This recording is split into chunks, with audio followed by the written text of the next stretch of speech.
Hey G-Fans, GojiFan93 here, and welcome back to day 19 of the Godzilla-thon 2014 videos.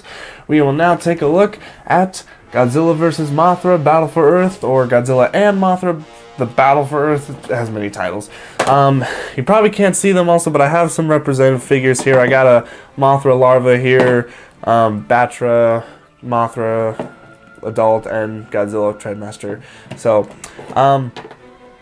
alright, so this one will be a little bit of a shorter review because I don't really have a lot to talk about with Battle for Earth. It's a very, I would call it a very traditional Godzilla film. It doesn't really do anything new.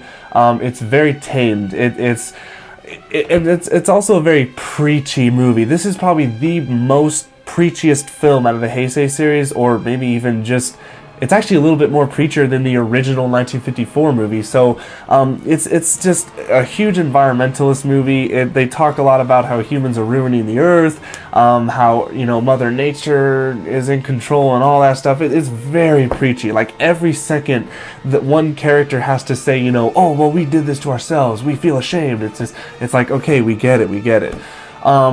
Really, to me, the only thing that saves this movie from being very, I would say, below average of a Godzilla film is the fact that Batra's in it. Batra is a new character that was made for this, which I love because Batra's one of my favorite monsters, and it's so cool that Mothra finally gets like a kind of arch nemesis going on. I love Batra in this film. So really, if it wasn't for Batra, this would really be one of my least favorite Godzilla films, and it kind of is. I'm not really too big on this one. This is actually the only film in the Heisei series that I'm not too crazy about.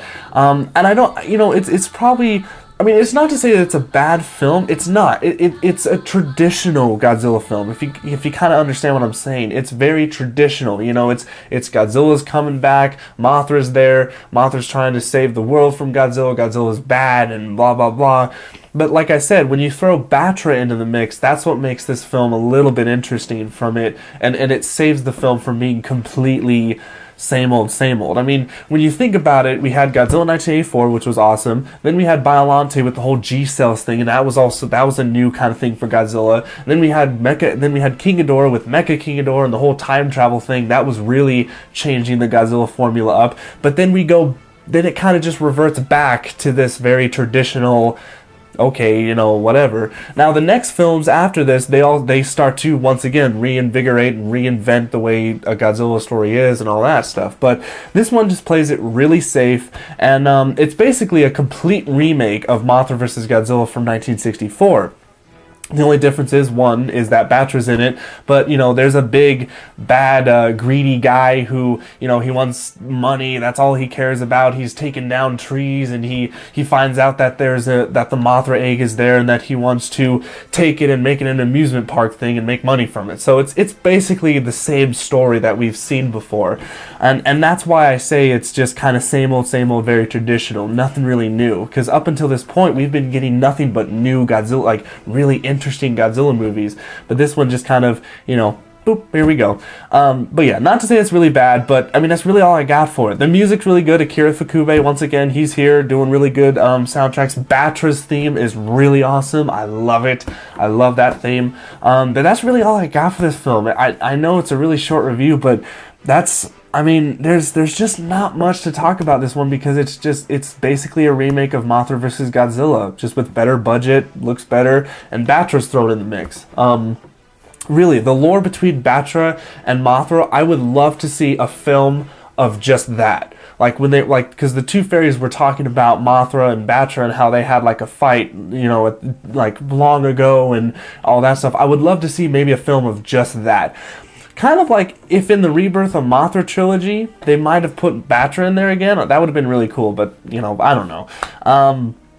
But yeah, and that's, I guess another thing that I would want to say is that when Godzilla shoots his atomic breath in this one, it makes a different noise. It's kind of like it's not the same, like, kind of noise. It's more like a, it's like a very clear cut sound, but you know, that's really it. Also, I got to cut this review short because my camera is actually running out of time. I got like 8 minutes left on this camera, so I don't want to all of a sudden have to go out because this thing takes forever to record.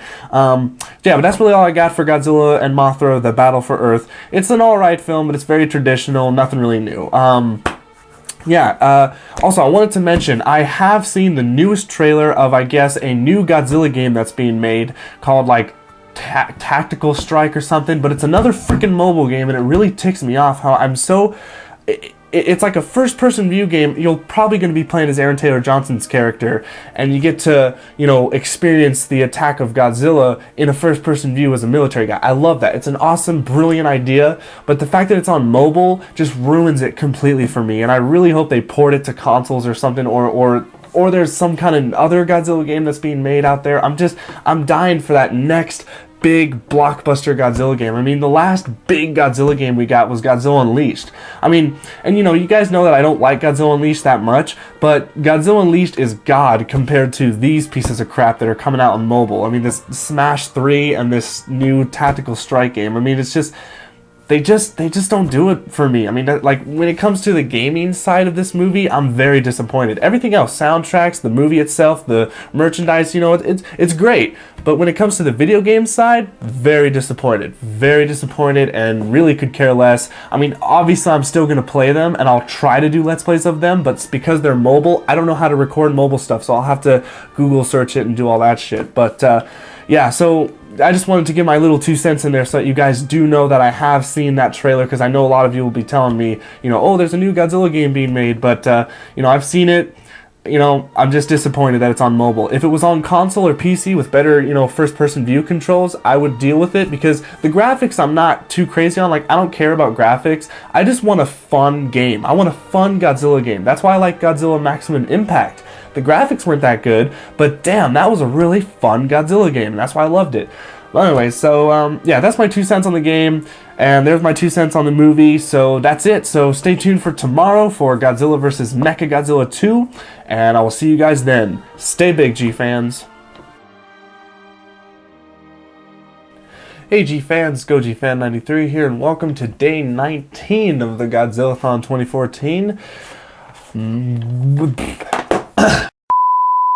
Hey G-fans, GojiFan93 here, and welcome back to the Godzilla-thon... Jeez.